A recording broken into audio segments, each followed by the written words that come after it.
Hey, Desties and Bride friends. So, today I'm sharing with you the wedding planner of this wedding right here.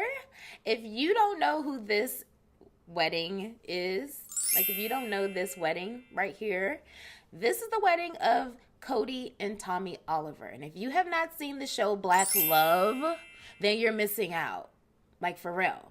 But either way, the wedding was absolutely beautiful. And the planner is Aimee Monihan of Tropical Occasions and Mountain Occasions. She's got two different companies and she's absolutely amazing. She's based in Costa Rica.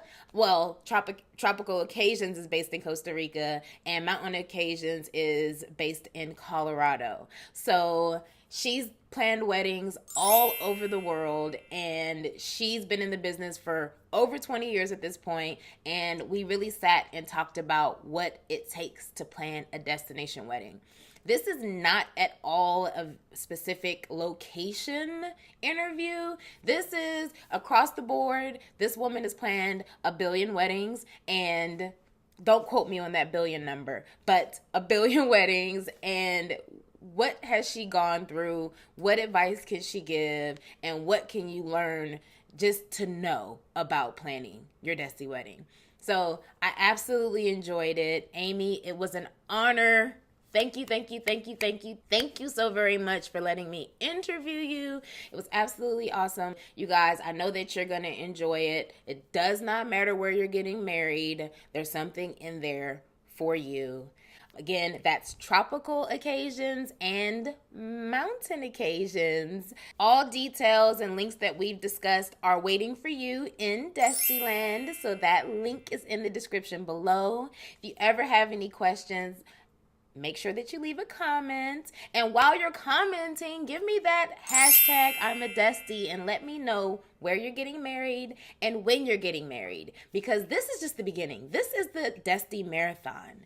Every single day, I'm bringing an episode from the Desti Guide to Destination Weddings podcast here to Desti TV, because beginning January 2019, it'll be a brand new episode every single day.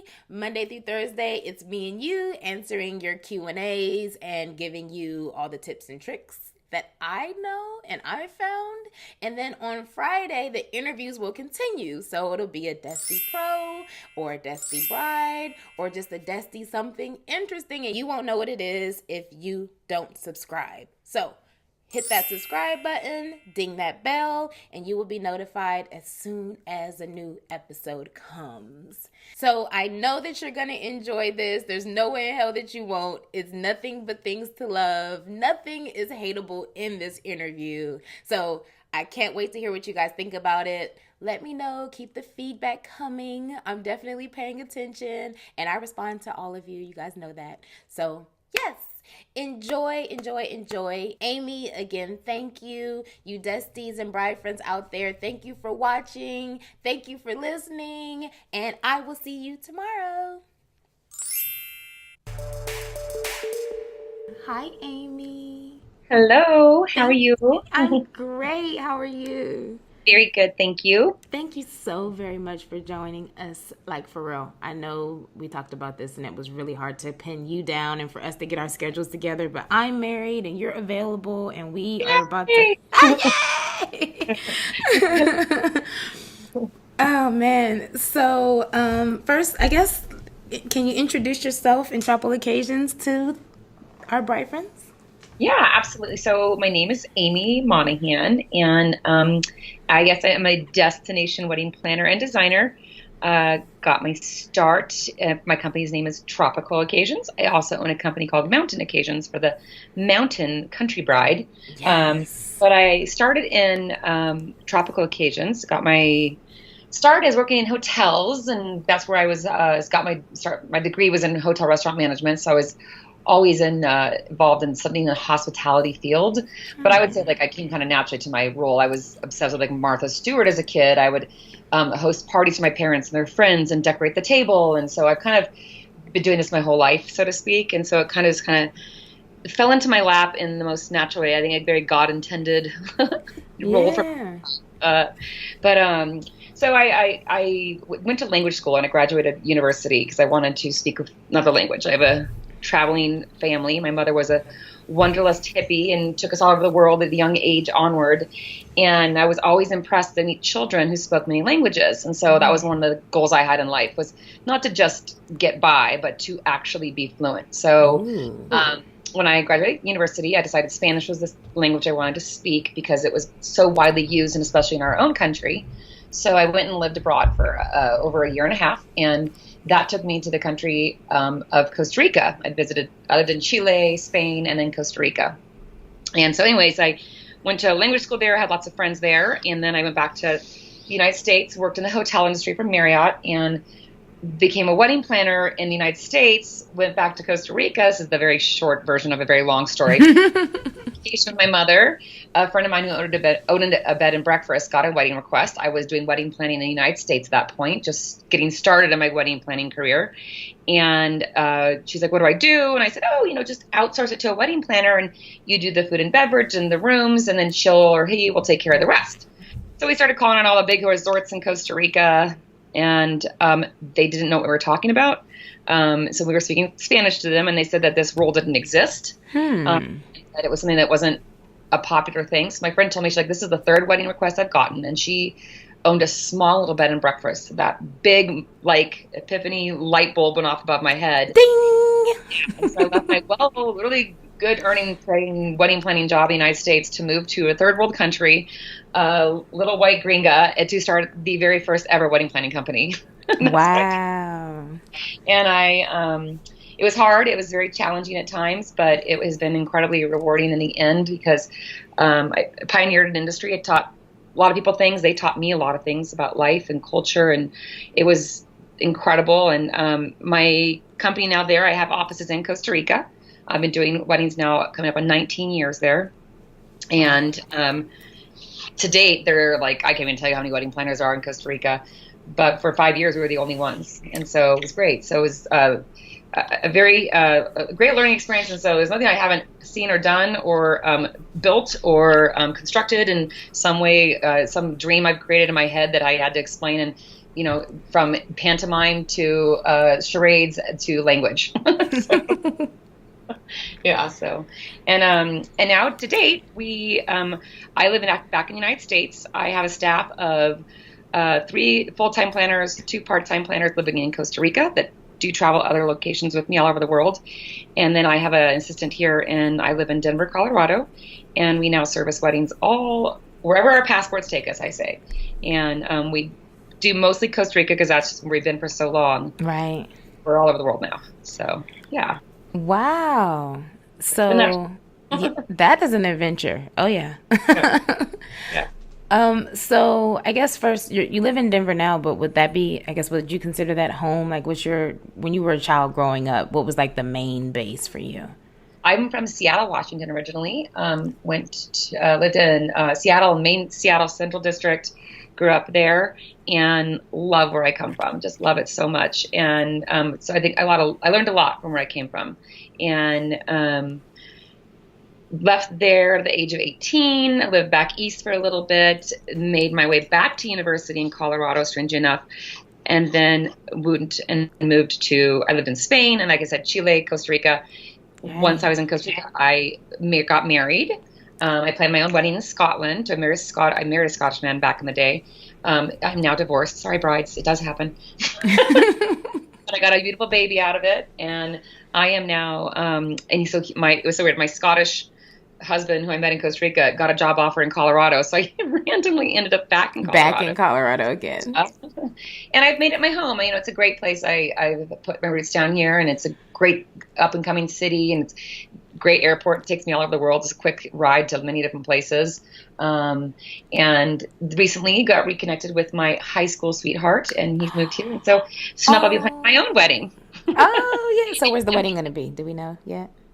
Probably somewhere in Latin America, because that's a place that I love, but I haven't really decided yet. But it's going to be like, since I know these friends in the industry, it'll be like everybody gets to plan one thing. You get a bouquet, you get a tabletop, you get transportation. Oh, It'll be yay. So we're gonna follow you along on that one. But yeah when that happens. We're just waiting. it'd So be your yeah, second destination wedding. So yes, Scotland. Oh, so, that's okay. You're yeah. entirely too cool right now. I have to focus my own brain right now because I'm going crazy.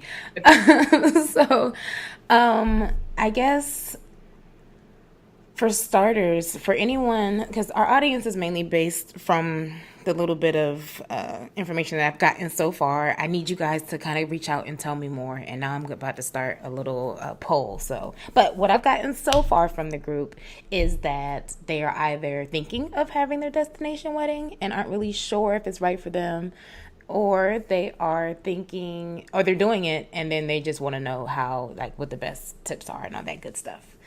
So, can you give us some tips for like both? Absolutely, yeah. So I think the biggest thing, I think one of the questions you and I just spoken about before is like what are the myths and the misconceptions about Yes. destination weddings? And I think that's the one of the things you get off the bat. I always tell my brides. So the first thing I really always dive into that I feel a lot of planners don't because they're like afraid is let's talk about the money. Let's talk about how much it's going to cost you. And I think Yes. a lot of people feel that a destination wedding costs less, and that's absolutely not true. What costs less is less people go to a destination wedding. Right. So choosing where you get married has a huge influence on your budget. So some places cost more actually than even having a wedding back home, whereas some might cost, a little bit less here. Like your flowers might be less, but your alcohol is more because there's huge embargo taxes on alcohol tariffs. So it's like you have to a little give and take in budget. Trades, right. Yeah. So I think the biggest thing that people need to do to start off with a destination wedding is what destinations are speaking to them as far as like their vision. Is it a beach? Is it a mountain? Is it on a rolling hill, in Ireland? Is it a castle? And then looking at what is the cost of living in that location? What is it, what do groceries cost? What is a normal, like I always say, like go to a restaurant and look at the restaurant costs, so you have an idea what that costs. Go to local floral shops, see what they're charging for, an arrangement of flowers. Because then you get a feel of it. What are people paying to live in that country? And that really reflects what it's going to cost to marry in that country. And then at that point is don't invite more people than you can afford to show up. Yes. And I always say, another thing to my clients is like, when you're making your guest list, one thing to always as a rule of thumb is, would you pay, whatever your per head cost, and being $500 to take that person out to dinner? And they're like, no. I'm like, then don't invite them to your wedding. Yeah, you ain't lying. Seriously. Oh, yes, that's so for real. Yeah, so for destination wedding, the biggest thing is like, let's think about where we want to get married. How much does it cost to get married at that place? Within that country, what are some saving tips? And you and I can get into that for sure, country by country or types of lodging.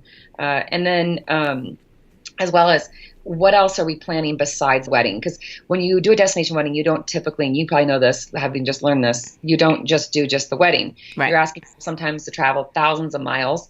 So you don't do a typical rehearsal dinner where you practice, your ceremony, and then you take out just the wedding party dinner. It's you take everybody because Right. that's ask them to travel a long ways and not at least get them a couple drinks at minimal, or take them on a tour, or, have everybody come the night before to a welcome party. Yeah, some sort of activity to, welcome your guests. So yeah, say for example, for us, we did a welcome meet and greet on the resort on Thursday. Then Friday, we ended up taking people into town to dinner, this rooftop deck thing, and then we had the wedding on Saturday. So yeah, and we didn't think much about those events either. So we did have to squeeze that into the budget. So that's perfect. Like seriously. Yeah. So it's an important concept to understand that it's not just the wedding. Typically, it's going to be more than one event.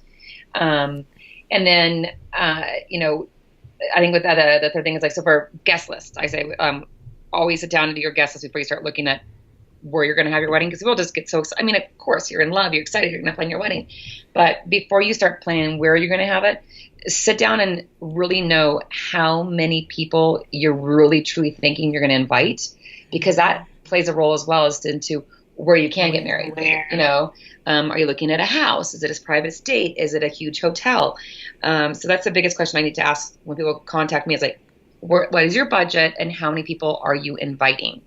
And then where are you thinking? Like, what's your vision? because people come to me all the time. They're like, I want to get married somewhere beautiful. I'm like, well, just blow our hands here. So, and then a lot of beautiful places. What are we thinking? Is it hot there? Is it cold there? Is there an ocean? Is there a mountain? Is there, the desert? And so, having a good idea of what your visual is of what your surroundings are for your wedding. And that's kind of the starting point for me.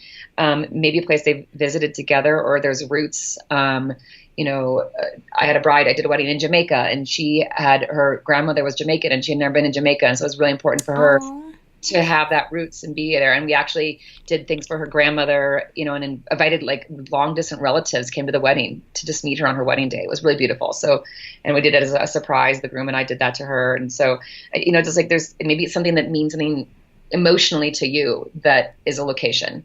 So. Yeah, Aimee, I do love that tip, because also you would hate to like pick your venue and then realize that you have too many people and you can't afford it.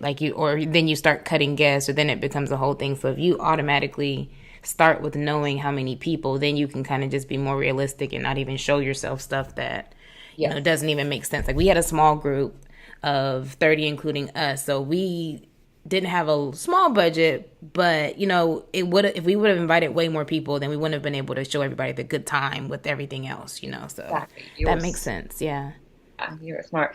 I would say also with venues, I can't emphasize this enough. Don't pick your venue till you get yourself a planner. I was going to ask about that. So to the planner, how necessary is the planner, and why do we need one?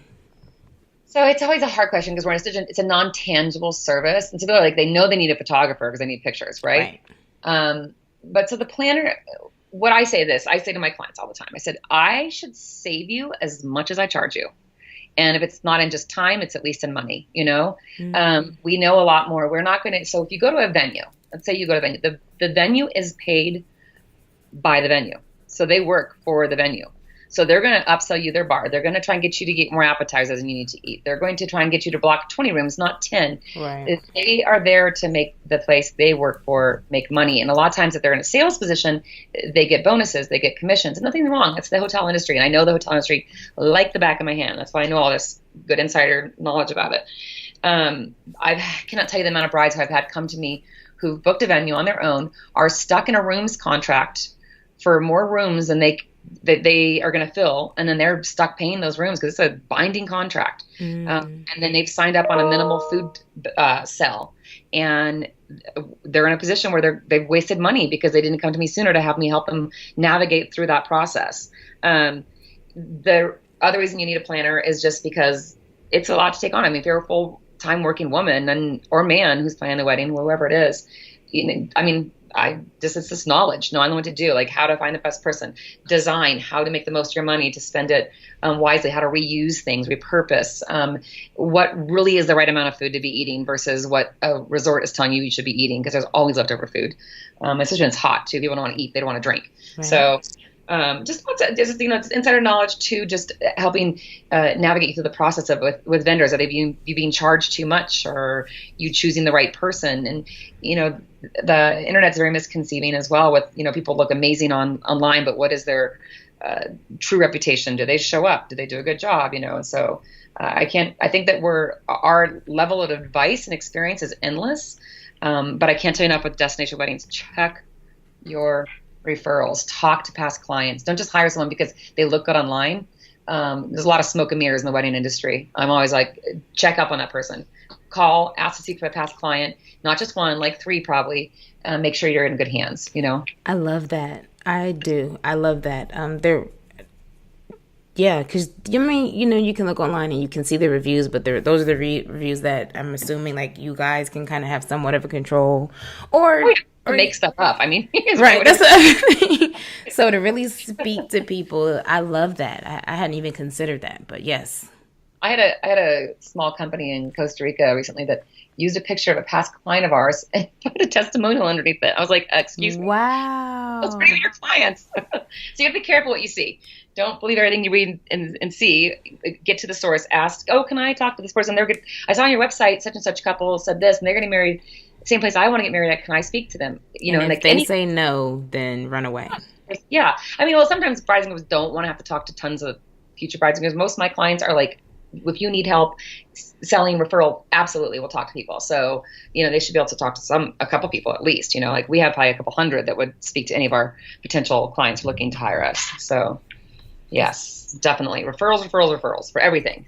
That's great. And as a planner, what questions do you wish or do you think that people should be asking you during your interview process? My mom, this stuck true to me a childhood onward, was that people that really excel in their business choice are people that really love what they do. And so I really am passionate about what I do. And so when a bride or groom asks me, why do you plan weddings, or what do you love about what you do? I really speak from the heart. And so I can start talking about it, and I think they hear the enthusiasm in my voice. I mean, if someone's just doing it to pay the bills, it's probably not the person for you, because this is such an important day. And I love weddings. I still cry every single time I put a bride down the aisle. I cry. And I get all sappy, and I get emotionally attached to my people. And I really think it's a rite of passage. It's this amazing, amazing experience. It only happens once. And another real big reason you need a wedding planner is because you have to live in the moment. I mean, you just got married. I mean, you're trying to remember some of the things that happen on your wedding day, and you're like, I should have paid more attention at that exact moment, because it's magical. And it's such our world's so crazy right now. And, we help celebrate love. I mean, it's the greatest force on earth is love. And I get to do that every single day. And I love what I do. So that's the biggest thing I ask me is like, why do you do this? Why do you love why you do this? And so I can talk from the heart, so they get to know me as a human. And then I think another important thing is just advice on specific things. The interview questions that are, when the ones that come offline, like right, the long list of questions. Yeah. How many weddings a year do you do? And what is your typical budget? Like, those kind of questions are so generic, and they're going to get me nowhere, because if I told them how many weddings a year we do, they'd be like, oh, that's too many. But what they don't realize is that we're covering not only an entire country, but an entire globe. And so while I'm doing a wedding in Turks and Caicos, I have 2 different weddings happening in Costa Rica on that same day, but I have enough staff to make that happen. Right. What is our typical budget? I've done weddings for $500. I've done weddings for, $700,000. So it's a matter of, there's a huge median price range there. So, it's asking the questions that, like, you really want to get to know the person who's planning your wedding. See if they're like-minded. I would say I like to work with people that I really mesh with, because I'm helping them throw a party that represents who they are as a couple and as individuals. And so I should get them, and they should get me, and we should want to hang out, and I should want to party with them, and they should want to party with me, because I'm helping them throw a party. Yes. So, those are all important things. And so I just like to get to know people so get to know your planner, find out if you like them, and if their style is your style, and if they get you, I think, more than anything. That makes any sense. Yeah, it makes perfect sense. Well, again, since I've done it already, it does, because you spend a lot of time with that person, and you have to communicate with that person. Yes. And if that person doesn't communicate the way that you feel, you feel good about, then you're stuck with them. And not just stuck with them, they're in charge of the most important part of your life, day of your life. Arguably, it varies. Till the kids come. But that would be like the beginning of it. Before, who knows? Yeah. However it works. A really big day, like probably the biggest event that you would plan, probably is the easier way to say it. And that's your partner. So yeah, I agree with that wholeheartedly. Communication is key. So really getting to know them, I think, is the most important thing. Yeah, I think so too. And their methods of working to make sure it works with you. Like, I mean, let's say you love a planner's beautiful pictures that they put online, but then you find out that they're only available till 2:00 every day because they have a night job, or they have a kid, or whatever, or that they're never, and then you're like, oh my God, how am I going to plan this wedding? I didn't check up on this person's methods, and I only get one phone call. So make sure you understand how they plan their process. Right. That meshes as well with your lifestyle, and that it's going to work with your job and your free time and all that kind of stuff. And what are your thoughts on this? I'm just curious to know, because we ended up figuring this out or realizing it, but there's there's obviously different types of planners, and there's different types of couples. So you have for you personally, how do you, I guess it's more of a question, how do you deal with the hands-on nitpicky bride, which would be me? Like, I'm that Desti for sure. Versus, and I didn't know that. Versus the, laid back, cool, whatever you say. I just want flowers, or I don't even care, be it the specific versus just cool, not caring. I shouldn't say cool because I'm cool too, but not caring. the one that doesn't care. How do you deal with that? And then do you think that there should be certain types of planners for each type of person?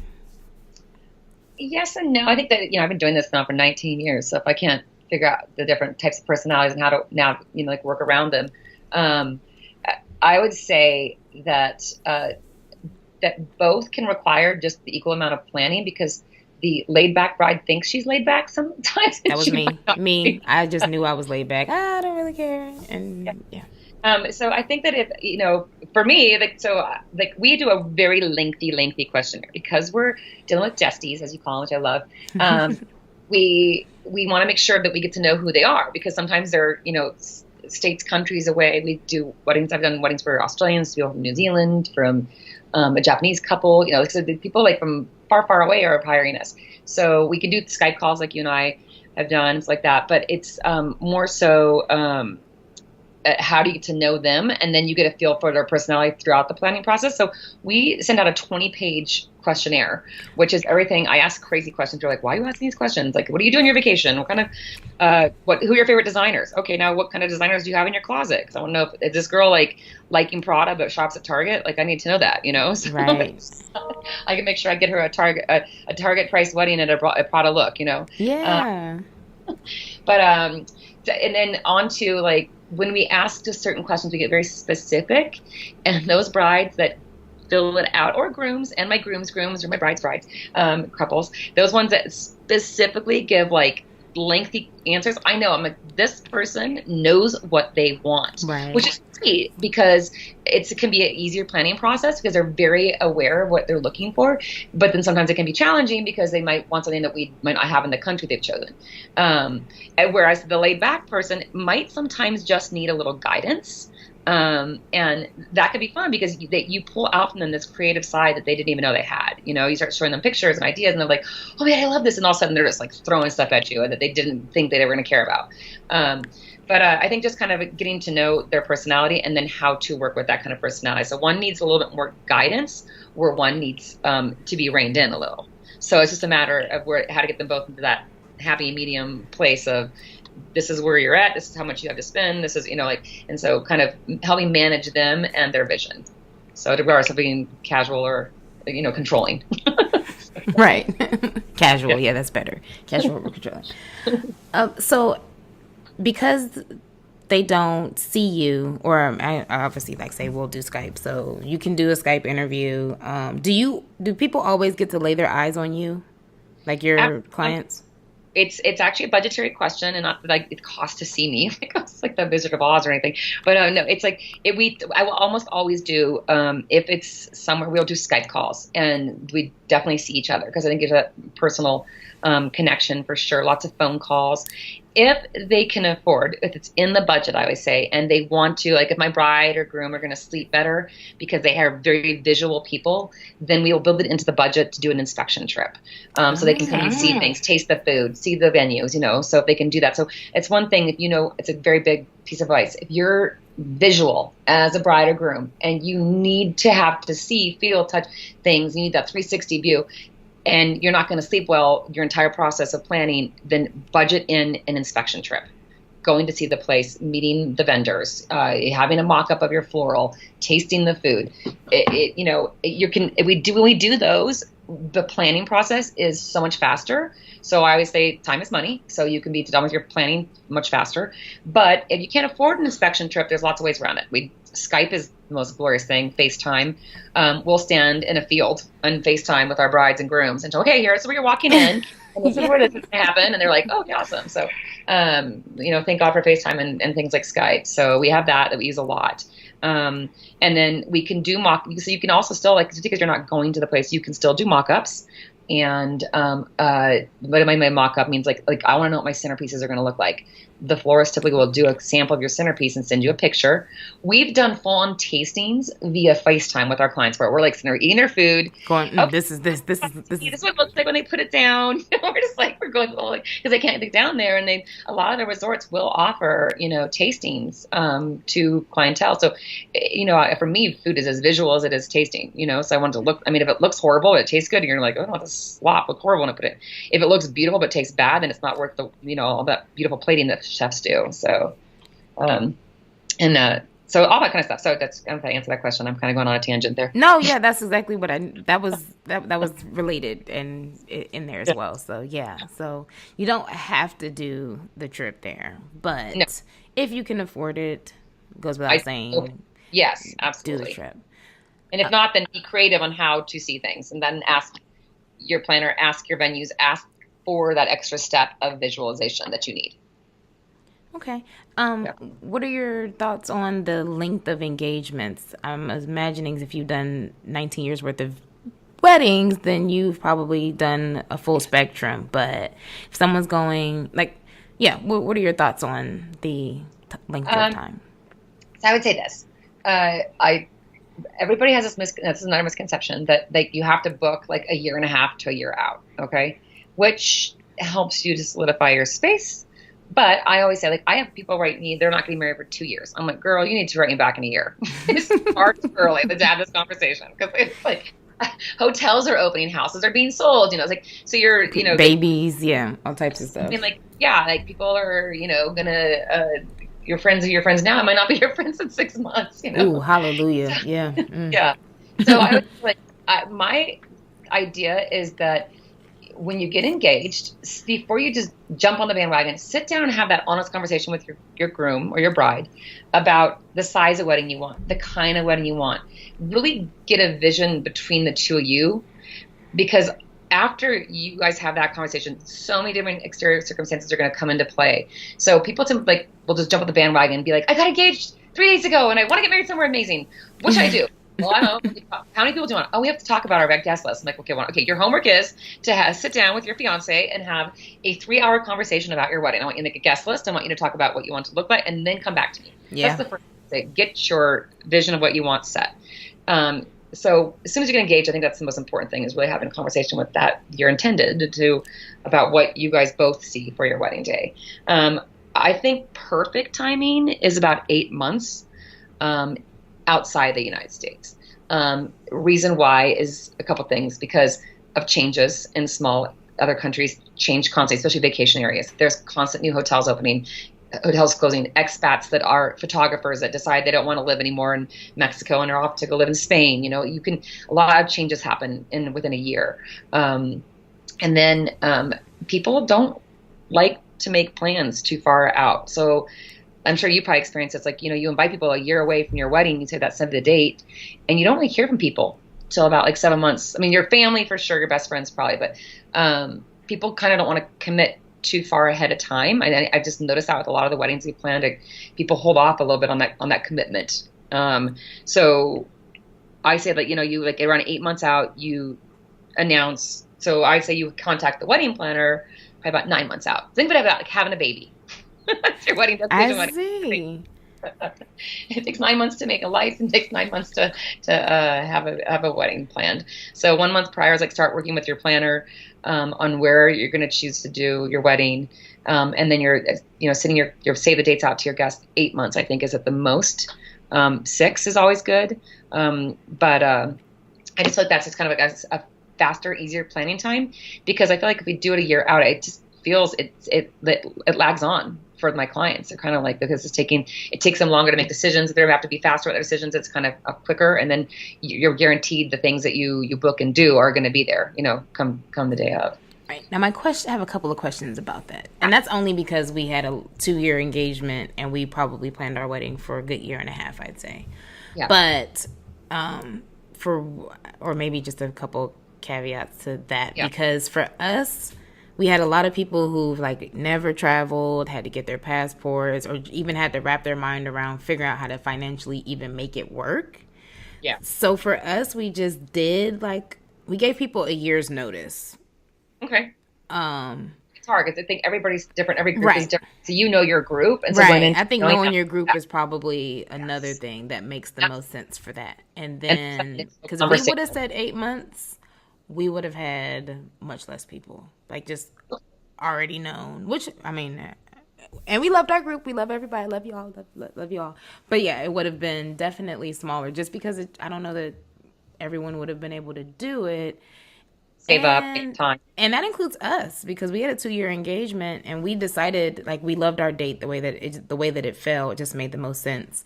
But we also saved money all the way up until like a couple months before that. So we like set our little X amount of dollars in the account every month. So it was just easier for us to pay cash that way too. But I think that does make sense probably globally, like the 8-9 month, if it all, you know. Well, you know, what a lot of times we do is we get the date booked. We, seclude the like lodging. They do a wedding website and a save the date. And then we kind of just like let the bride and groom marinate on it for a little bit. What I mean by that is like, hey, you've chosen Costa Rica, Mexico, Bermuda, wherever you've chosen. Here, let's start having you guys like looking at real weddings online, getting kind of an idea of what it is you want to do there. But now your guests are aware that you're having it. You have your venue booked, and maybe that give them a little bit of time to just kind of soak it in. Yeah. So I do believe what you're saying is very true. It's like and that's back to that thing like about what's the median price range of a wedding you plan. Like it's so hard because there's so many. Yeah. And that's the beautiful thing about life is that every single human being is different, and I respect everybody's wishes for their wedding day. Like that's why I'm like I don't. People are like, what kind of weddings do you do? I'm like, whatever kind of wedding to do. You know, I want that to be about them, you know, not about me. So going back to that, like you knew your group going in. And that was because you guys obviously had a good conversation about your wedding, which was very smart. That's true. So well, back to that, communication is key with your planner and your fiance. Right. What about the Desties that have never traveled themselves? They don't even have a passport, but they want to have a destination wedding. Any considerations for them or anything a little different? Yeah, choosing a place that's comfortable enough for them and their families. I've only very few had. I've had one of the two has traveled, but the other has not. But so somebody's traveled. Yeah. I've had a lot of family members who have never traveled. You know, and they. You know, you have to, educating them. And then also for me, wherever you go, anywhere, even in the United States is important. You take them to people that go to Vail or Aspen, and I do weddings up there, is getting all the information needed to make your guests feel completely comfortable with where they're going. So we do that obviously for our clients. Like, so someone's going to a country they've never been to, we're going to do everything we can to make them feel comfortable about from arrival. This is what happens. This is what happens when you get to the hotel. This is what the hotel's, water is like. This is what the hotel's, if someone hurts themselves, this is where the closest hospital is. We take all these things into consideration so that, it's, I think a big feeling of safety is what all people always want. Is like, am I safe? Friends and family safe? Something happens. Is everyone safe? So safety is a big thing we always take in consideration. And then just information. Make sure the information is there so that they're aware of everything that's happening at all times. We might know, but they don't know. So example, when people check into any of our weddings, we either have sent out right beforehand a PDF. I used to do a lot of paper welcome letters, but people don't really want to carry around a pamphlet of paper. Mm-hmm. So there's that. I don't know if you used Save the Date, but Appy Couple is a great app you can do. It's like a great wedding website. Absolutely. That's my very first little affiliate / sponsor that I'm working with. Yeah. Love them, and it was great. Like having an actual app was for the people who downloaded it. They were very much informed and happy with it. Yeah, so. It has their smartphone on them at all times now. So you do a letter. Oh, sorry about that. You do a welcome letter that's given to everyone when they land or right before they leave. Like, hey, you're headed out tomorrow to Mexico, and we can't wait to see you all. Just a little bit of information from when you land and how things are going to go. So they land, they know this is such and such is picking you up. This is what their uniform looks like. Then you're going to be transferred to the hotel. And then we do things from like emergency situation, like doctors' names, pediatricians, people have children. We also do, where is the closest bank? Do you need to exchange money? What are the tipping requirements in the country? And then I really have fun. I'm really into language. And so I will always do a little glossary of just language. And it's typically I will ask, if I'm working in a country I've never worked before, I will ask specifically the P's and Q's to just a fun little sayings. And how to pronounce them phonetically, because I think that language goes a long way. It's one of the big things about me no matter where I'm working. I've worked in Prague. I'm headed to Fiji this year. I will learn small bouts of the language because, like, Nelson Mandela said this about, to truly talk to a man in his soul, you must speak his own language. And I really believe that. It shows respect. And so it is usually appreciated. Yeah. So, yeah. So I get so much better response out of the people I work with, the locals, when I speak in their language, their native tongue. So I want the guests to do the same thing. They're in this country, and it's a beautiful country. So learn to speak a couple things, little sayings: hello, thank you, goodbye, please. It goes a long ways. So we put that in our welcome letters, and so it's a great thing. For all Desties, just learn a couple phrases. Teach your guests a couple phrases, and they will have so much fun. And people love language, and they love, so the waiter brings them there, and they get to say thank you in their language, and then they get to say hey, in the morning to their, breakfast server, and people love that. Or say, my friend is getting married. They should learn how to say that too. Just walk around telling everybody. We have crazy things that we put on part of things like, what's the hangover cure in this country, to there's a monkey on my shoulders, where's the wedding planner? Oh, I love that. So do you handle travel arrangements as well? I do, to a point, because what I find out first is, one of the questions on our questionnaire is, how travel savvy is your group? Young millennial kind of people with smartphones. I mean, there's so many apps now, from, Kayak to Fairness to Hopper, that you can get great travel help with, Right, and if we're helping them with picking out the venues and where they're going to stay, and wedding websites sometimes are virtual travel agencies, we kind of call it, where they just can click on a link that takes them to the venue, they book their room. If it's easy like that, great. If there's a lot of, complexity to what we're doing as far as travel, we will bring in a travel professional. And I work with some amazing ones. One that is really worthy, and you should actually put her on your podcast, because she is amazing, is a woman called The Honeymoonist. She used to work for Brides magazine. She was the editor-in-chief of Destination Weddings and Honeymoons. And she does bespoke honeymoon planning, but she also does wedding groups. And she is amazing. So she gets my bride and grooms hooked up. She just knows how all the tricks of the trade as far as travel is concerned. She does have a small price, and then travel agents make a commission. So this is one thing for people to know. When you bring a travel agent in, they might not charge you a fee, but you're not going to get discounted room rates, because you're paying the hotel pays those travel agents a percentage to help book those rooms. That's how they make their money. So you can't have a travel agent and then get a discounted room rate. So if I have, they're looking to get discounted room rates, then we work with them directly, but it takes a little bit of give and take. We'll get the contact, but then because they're signing the contract for the rooms, I help and I guide them through it, but they will definitely be involved in the planning process of the travel. But we're very involved. We just don't do 100% of it. Just put it that way. So, yeah. Gotcha. Okay. Yeah. So you're the honeymoonist. You're gonna connect me with her. We'll talk about that. That would be great. I think she'd be really cool for that. Yeah. So let's shift gear a little bit into just, I guess, some more types of tips, or just fun stuff to know. So trending things that are trending right now in destination weddings. What are the hot places to go? It seems like, I'm actually kind of loving it with my company name. Have you not noticed? So trends are always forced by fashion and the Pantone colors of the year and all that. We had the palm leaf green, and all of a sudden, everything became tropical. Do you notice everything yes, the large palms and and monstera leaves, and everything's tropical. I'm like, sweet, tropical occasions is having its year. The fashion and everything. I'm so excited. But so tropical is a big thing right now. So people are wanting to go to the tropics and celebrate that kind of that style of fashion that's happening. So I'm liking that. And what's considered tropics? Okay, so tropics would be anywhere that has a palm tree, I would say. So Bahamas, Jamaica, Bermuda, Central America, Turks and Caicos. I'm going to Fiji this year. Bali. Indonesia. Anywhere that's just on a beach that's tropical. I would say tropical climates. Okay. Tropical climates. Just you think beach and sand and tropical palm trees. That's what I would say. Hawaii.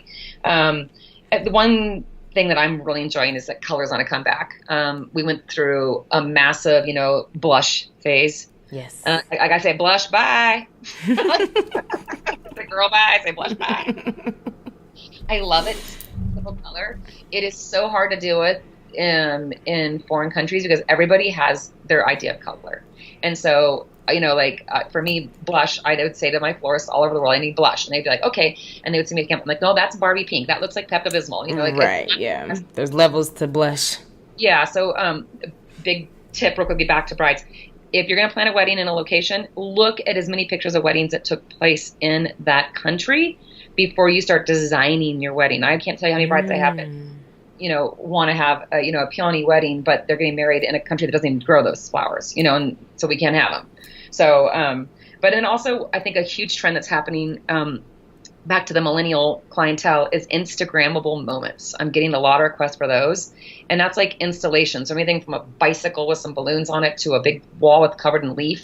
So something where people can sit down and take a picture and Instagram it. And so not like a photo booth as much as just literally like some great scene that's already setting for a scene. Okay. It's where everyone's taking pictures that night. And it might be where they end up taking pictures and putting it into an album, but it's some kind of a decor thing that is a place where people are doing photos and Instagramming those photos. Yeah. Okay. So, yeah.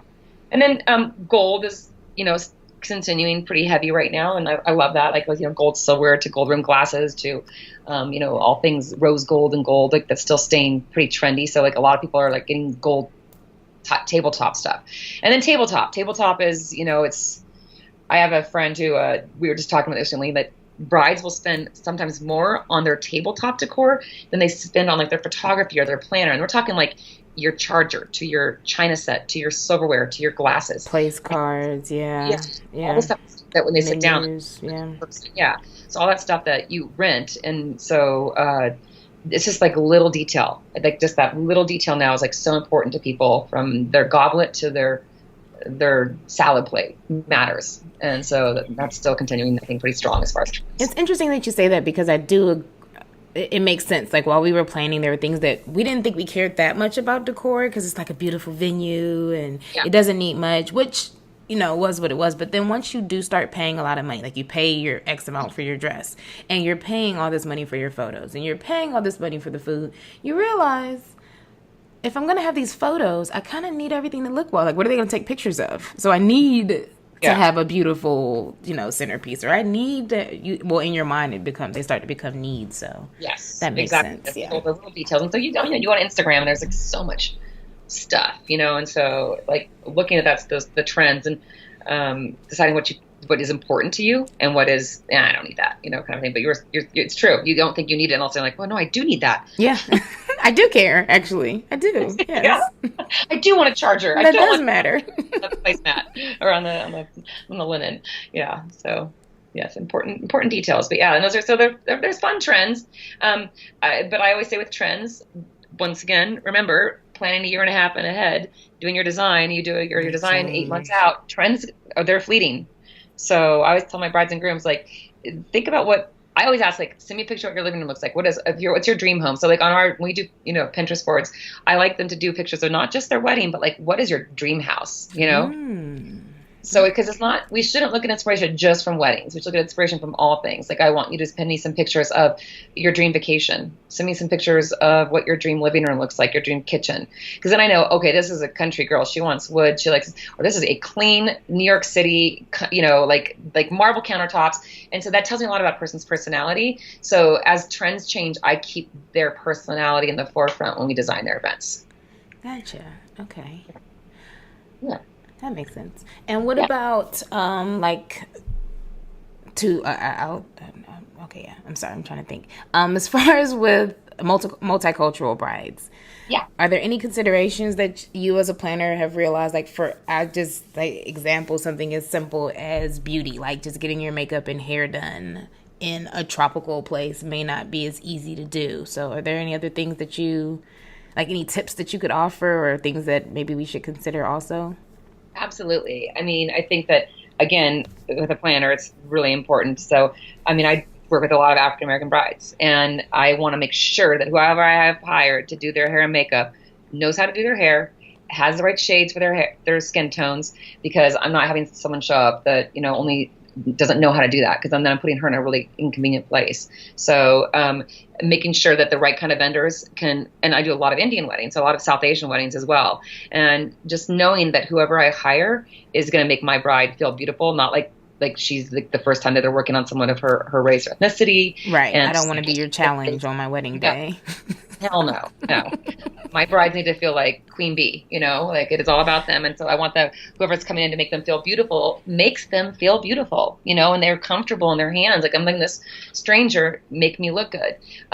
If I feel there's a challenge in a destination, I am absolutely up forefront with, I'm a girly's girl. I mean, I love my makeup and my hair products. And so I'm not going to have someone dealing with, humidity and their hair looking a hot mess on their wedding day. I'm going to be like, hey, it's really humid there. This is who I have to work with. This is her past work. This is his past work, whatever. Are you comfortable with this? And then we have that conversation, like maybe we need to bring somebody. And then you look at how the cost differentials will support that. And so I'm very involved in all that, as is my staff. We care, we care about our girls and our boys. So, yeah. So, I mean, I think all those things need to be taken into consideration. Once again, to the Desties out there, if you're hiring hair and makeup in a foreign country, make sure they've worked with somebody of your ethnicity in the past. Ask to see photos, ask to talk to that person. Did they do a good job? And make sure that bride was truly theirs. So, and then I also, one thing with makeup, I always say, don't trust a makeup artist in another country to have your exact skin tone.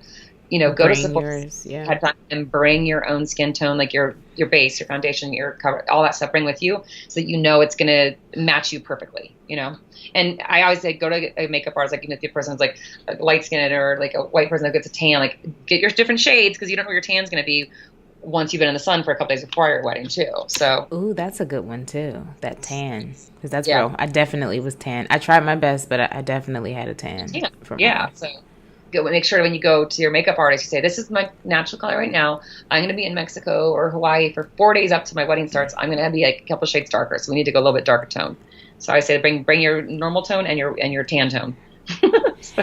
Do you know of any, like, what regions would you say like would be easier if you have an African American Desti who doesn't know where to go but like is a beauty buff? So I'm going to say like Jamaica definitely. I feel like would be good. Yeah, islands 100%. Any island, Bahamas, Jamaica, Caymans, anything. I think the islands just in general. Central America, because there's a lot of African American roots in Central America. I've never had a problem getting stylists that can work on African American females. And then, the places like that are harder probably are like Polynesia, because it's just a different, the culture. And so there's not a lot of African American clientele in the Polynesian islands like that. So, but I always search, and if not, I have some amazing African American beauty specialists that I have travel with me. I gotta get you. They have to get on your podcast too. They're amazing. Yeah, mine. I'm interested in obviously everything. Mine was really great too, so I will connect you with her. Her name's Ivory Perkins, and she came. She traveled with me, and she was amazing. And I had her for all of my events, so she was there for the meet and greet, which I'm so glad she was there for that, because people had their cameras so close to my face. And I just look great. Like, I look great that whole weekend. I really enjoyed that piece. So that's another thing to think about, instead of just your wedding day, maybe, opening up for that. I always say, like, it's worth the investment. If there's someone, that's why we have that very open conversation about it, and if you're feeling that there's not someone that really is 100% going to do a good job, then we look into bringing somebody, because you want to make sure that that you're going to feel gorgeous. It's your big day. You have to feel beautiful. Every bride deserves to feel beautiful. And what about our same-sex Desties? So same-sex Besties, with that, I do a lot of same-sex weddings. I'm a strong supporter. Love is love in my world. Absolutely. Yes. And so, once again, as a bride, needs to feel beautiful. Also, brides and grooms, brides and brides need to feel like they can celebrate their love openly on their wedding day. Like, want them to feel like if they want to kiss openly, that no one should be like looking at them. So I will always look at places that are gay friendly. And that means like from the country itself to the venue we choose. So it's always gonna be like something, and once again, it's that initial conversation. I'm a very open book, and we talk about it openly, and there are some places that are not, like, in some of the Bahama countries, they're like, it's looked down, it's a frowned upon thing. So that you don't get a lot of same-sex weddings in those countries. Central America is becoming more and more, and like wonderfully a little bit more liberal with all of it. Mexico to Costa Rica, even they're like, Catholic world places. I mean, makes my heart soar to know the world is becoming more open-minded. Yeah. Thank God with all the things that are happening. So. I know, right? What would you say are like the top 3 non-friendly places? And this is your opinion. Obviously, these aren't facts, but from your experience, yeah. Jamaica, sadly, and the Bahamas, and those have been my only places I've had some negative reaction to it. Okay. And there's laws actually, but I think things are changing. I have a lot of friends who specifically work in the Bahamas and in Jamaica. And, I work really great with this one resort in Jamaica. And I was talking to the on-site planner who's become my friend. And she said that in Jamaica itself, that they're really pushing this to not be an issue, especially in the wedding industry. Like they're really trying to educate people, that it is not a bad thing and that to be more open to it. So, like everything in the world, it just takes time, education, ignorance is something that's taught, not learned. So we teach. Truly. Yeah. And then the most friendly. The most friendly, I would say Central America is, I think, one that's become like, Hawaii, places I've had, Indonesia, for instances, are very open to it. And then just, there's a lot, if people want to know, people that are gay trying to get married, there's a lot of like great gay, like travel advisories out there, like websites and stuff. So you can actually learn a lot about that. And they're like deciding what like countries are, have, gay destinations in general. It just depends on, that's the thing. One of the things I feel strong about is like, I don't want anyone to feel different. And so it's like, let's talk about let's just not talk about like, where is it friendly, but where do you want to get married? What do you visualize? And then I will sometimes go and do the research for them and come back with yes, this is a great place. And if it is a place that possibly isn't the most open-minded, then we create an environment where everyone's comfortable being themselves and doesn't have to feel as if they're being judged or looked upon. So maybe it's like a private estate wedding. And at that private estate, we, it's just private. And so who cares? Who cares what the rest of the country's thinking? We're there to celebrate love. And so either we're on board or not on board. So, and that's one thing with my vendors as well. Like I'm big about that. Who I will work with, they have to be like-minded like me. Like they've got to be believers of love and equality. That's my religion. Absolutely. Oh, I'm just loving you right now. Okay. Civil versus symbolic, or should I say legal/civil versus symbolic ceremonies. What are your thoughts on, say, people in the U.S. doing maybe the legal part there in the U.S. versus doing it at their actual destination? It's going to go to each country's different. So you want to first find out what are the legal requirements for each country. Some have like weird things, like you have to be in the country for like 2 weeks before you can legally get married. Where some are, you have to do a blood test. Like there's some crazy stuff out there. So first of all, where you chose to get married, what are the legal requirements? Can you meet those legal requirements? And then what are the cost differentials? So I'll just talk about like Costa Rica, for example, has been working there the longest. It's very easy to get legally married. It's a very simple process. You're basically filling out like an application from names, birthday, occupation, your parents' names, and birth of country. You have to have 2 witnesses sign, and that's it. It's like a sworn statement. So it's very easy, but it's costly. So it costs about and then this is the most important thing. If you're going to do legal, make sure you pay the price that gets you good legal, marriage certificate, because there's a lot of people that offer it that are not good. So a good lawyer, for example, in Costa Rica costs about like $850 to $1,000. And what that gets you is they actually have to perform the ceremony. So this is one country. They have to actually take the information. They create a sworn statement that the bride and groom sign on the day of the wedding, and they actually have to perform the ceremony itself. If you don't want to spend that money and you want to allocate it to another thing, then you can do a civil ceremony back home, which once again, is a federal thing. So it's state by state, and how even sometimes even like, county by county. But sometimes you just go in and you just either sign paperwork. Sometimes you actually have to perform a ceremony in some states with the, justice of the peace or whatever. It just depends on where you're coming from. And then the cost. So can you afford the cost of the lawyer? Like, do you want to pay for the lawyer or not pay for the lawyer? And then time. Some places actually you can get married legally somewhere, and then it can be like 6 months before you even get your marriage license. Yeah. And so how does that play into the role? Easiest is probably getting married legally at home, and then having your celebrant be someone who either is of your spiritual belief, or a lot of times I tell a lot of my brides and grooms, make it be somebody make it be a family friend. That I always say, look at someone's relationship that you really want to emulate, that you really respect, and have that person be your officiate, because your officiate is someone who is preaching to you about love and relationships. And so then that's free, and that's someone that you care about. They know you personally, and they can help you with a ceremony. It's very much about the two of you. So, and nothing's better than free. Seriously.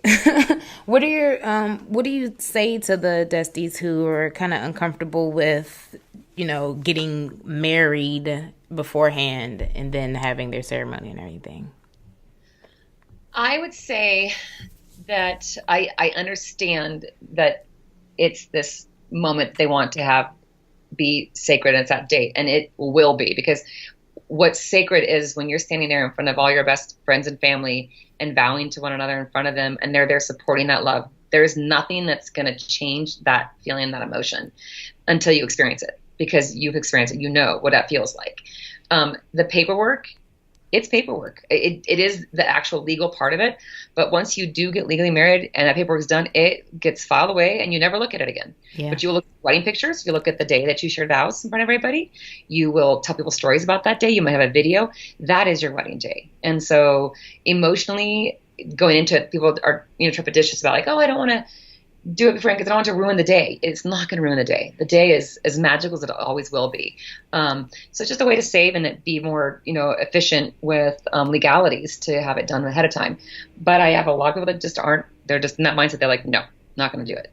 So that's you, and that's who you are. Then you legally get married where you're choosing to wed, but make sure that before you choose, if that is you, make sure you choose legal marriage is easy. So. That's what I'd say. I love that. Oh, I'm just, it's so true. Oh gosh, guys, it's so true. It's so true. Magical time. It really is. It's a magical time. And you're thinking nothing about any of that. I didn't care how my hair looked. That was the funny thing for me. You pin so many different hairstyles. You want this. And I went back and forth with my beauty.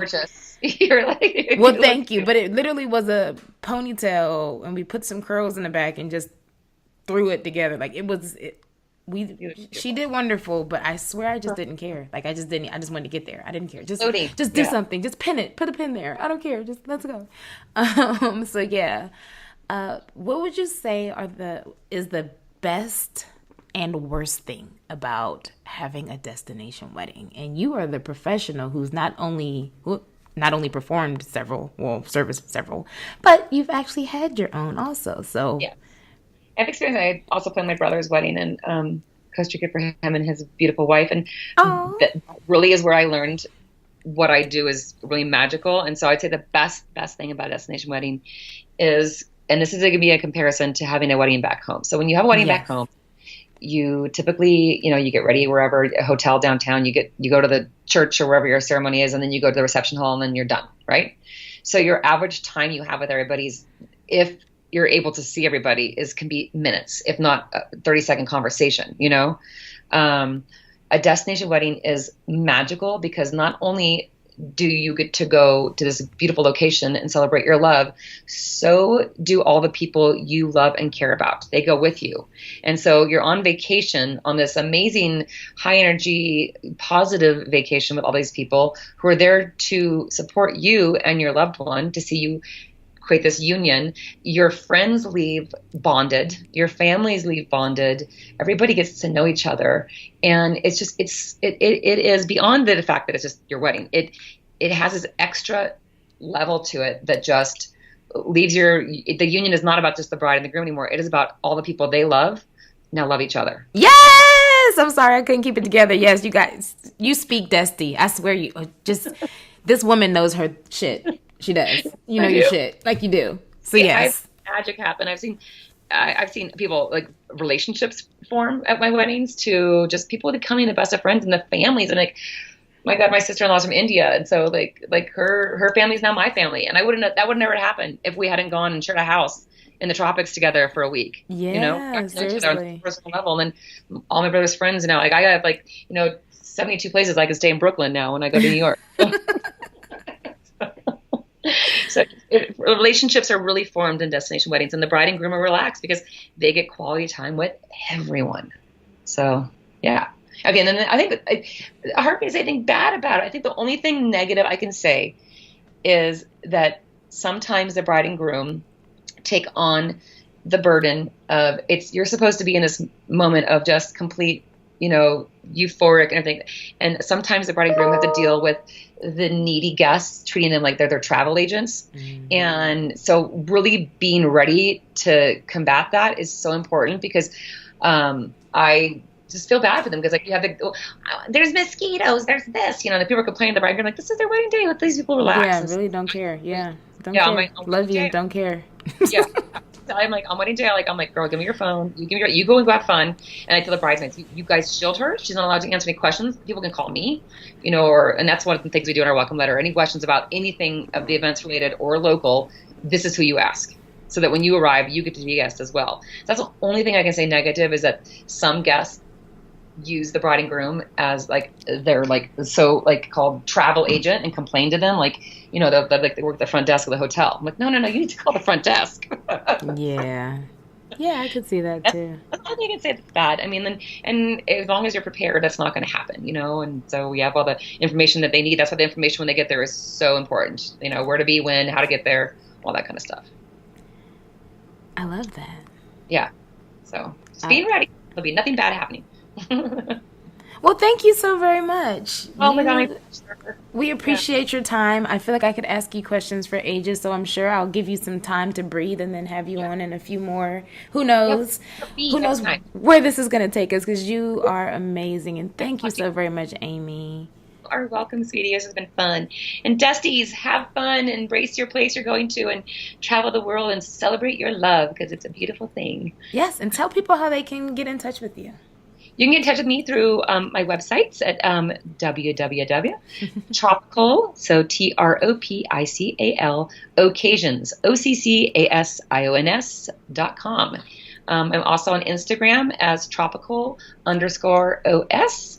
And my country side of my planning is mountainoccasions.com. So look me up, holler. I'd love to talk to you, answer any questions, and help any Desti out who wants to go somewhere beautiful and celebrate her love. Yes, and I will be sure to add all of your links and your information in our show notes. So yes, we got a treat today. Thank you. Can't wait to see all your wedding photos, and it was so great talking to you. It's been great talking to you. Thank you, Aimee. Thank you.